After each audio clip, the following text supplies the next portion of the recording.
My pal Scott Major is on the line, and he's a disaster prep expert. And we're in a situation here, Scotty, that isn't pretty. I talk to so many different people that I'm just going to ride it out of my house, and I'll say, but aren't you in an evacuation zone? Yeah, but I'm going to stick it out.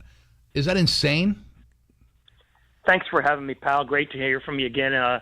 Yes, it's pretty much insane when you understand and appreciate the magnitude of the storm and the volatility of it being more substantial than Andrew and moving in a direction that's more parallel up the coast rather than across it like Andrew did. So it's a very substantial thing to understand, and you need to appreciate what you need to do before the storm and after the storm. Most people are just getting prepared and doing all the things you need, like getting batteries and getting all the food and supplies and other things. But it's important from an insurance perspective to immediately take photos or video of your entire exterior and interior house in as much detail as possible, because you want to have a snapshot of the potential condition of your house, your clothing, other types of things that might be, payment by insurance available. It's funny, though. If you looked at my house right now, you'd say, it was just hit by a hurricane, because we have everything from the outside piled up inside right now. All the lawn furniture. I have a stupid sailfish laying on my couch. You have the impact windows, right? Yes, I do, yeah.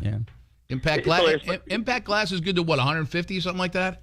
Yes, and it depends on the type of impact glass you have.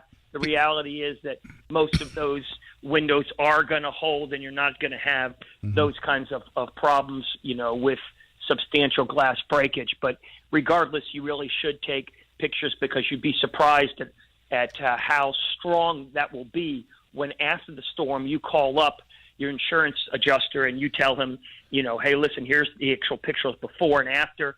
Here's the damages that have occurred. It's very effective. Another thing to do is to make sure that you have copies of your insurance policies. That's all of them.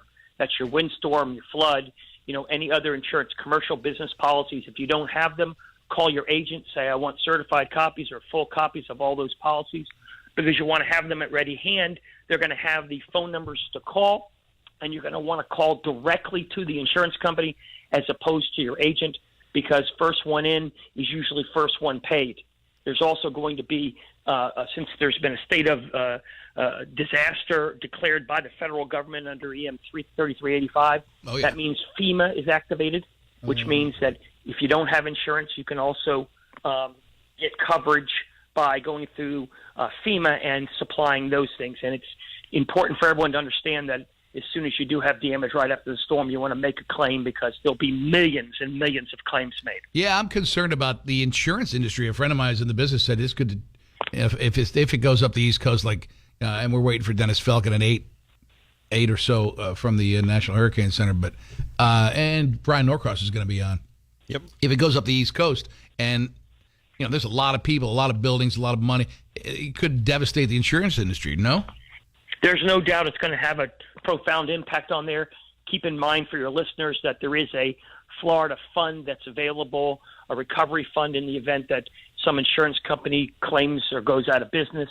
One of the other problems you're going to have is that FEMA puts aside billions of dollars in funds to help people, and those funds have been exhausted or close to being exhausted and will be exhausted through the Harvey situation. And so there'll be some political issues related to apportioning probably between $50 and $100 billion of additional funds that are going to occur, because this will be in the tens of billions of dollars, and the hardest thing is going to be getting those funds quickly. And so the listeners who are listening should be urged to make claims early, to make sure when you make them, you have documentation, you have your insurance policy and all those things, and that you constantly and continually write to your insurance agent and to your insurance company, because you make a phone call and you say, hey, I've got damage, and they say, we'll get back to you.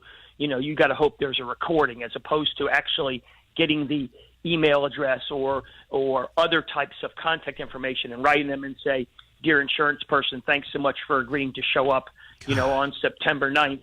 We'll see you there at 1 o'clock. And then when they don't show up, you write them another letter and say, hey, you didn't show up. Where are you and when are you going to be here? 11 kisses you. Because when you do that, you will set up rights to complain with the state of Florida, and what's called bad faith in Florida, which gives you additional damages and urges the insurance company to immediately pay your claims. They better get their asses down here, so we'll set Scott Major after him. Buddy, I appreciate your insight, and if you're in Fort Lauderdale, get out. Hey, thanks so much, pal, and appreciate your show, and you have a wonderful show and a great group there. Thanks, All right, pal. thank you, Scott Major. Oh, boy, scary stuff.